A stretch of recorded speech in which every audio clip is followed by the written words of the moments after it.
The report shows us that we have federal funding supporting systems to tear children away from their parents because they get more money off of it. Today, we're digging into a really important report that pulls in all the families across the country. And these are personal stories from my followers. This involves our family court and CPS. The report is called a systematic fracture. And what we did is we gathered 516 parents filled out this form. We're talking parents, grandparents, the whole spectrum who's been involved in this corrupt system. And it kicks off with a pretty big number that I'm pretty shocked by. And it's pretty devastating. Here it is.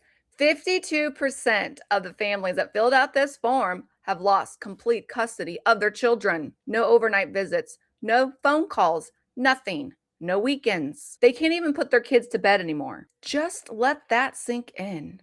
At any moment, you could be a victim of CPS or family court. Even married couples now are losing their children with CPS under false accusations. Think about 52% is more than half of the 500 people that filled it out. Pretty gross and sickening, isn't it? You won't be able to find this online because the government likes to hide the stats. Also, think about who monitors the stats in family court.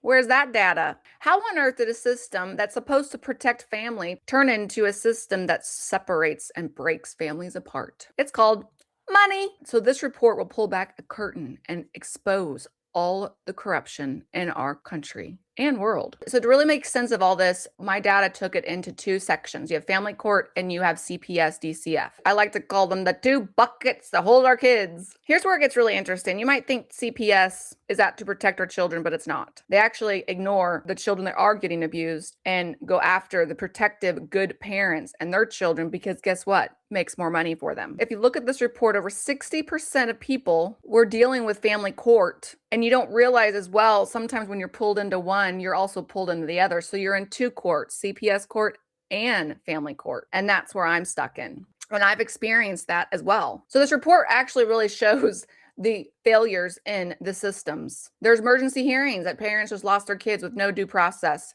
Nothing. There was a quote from a father that really hit me. He said a judge straight up warned him that if he talked about his case on social media, he will be held in contempt. That's why they can continue to keep what they're doing because they threaten you. The report also shows how Zooms is another player in this field. For instance, the GAL can just be on Zoom and not actually see the kids, talk to the parents or anything in person. So we have these GALs giving recommendations when they haven't even met the kids or the parents. And in my situation, never even questioned me. Why does the courtroom not represent actually the best interest of the children? They just keep draining the parents. Some of the people stated the GAL drags on their case just to increase their billable hours. I've had that happen to me.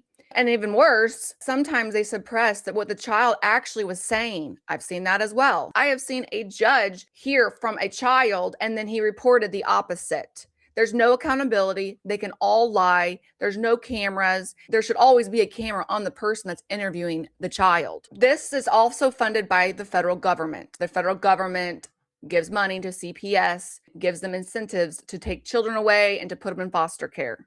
It's huge. After this report, these are the violations that are happening to all of these families. Their 14th Amendment right was completely taken away, meaning no due process. Their 4th Amendment was taken away as a warrantless seizure of children. That was taken away. And even the First Amendment right, freedom of speech, gag orders. So where does this lead us after all this data? The report shows us that we have federal funding supporting systems to tear children away from their parents because they get more money off of it. We need to hold them accountable. They need to be audited. No more immune. The entire system is broken. Thank you for joining us, Stand with Meg. Please share, expose this. Go to my website, standwithmeg.com, and join our mission to take down all of these actors that are tearing our families apart. Stand with Meg.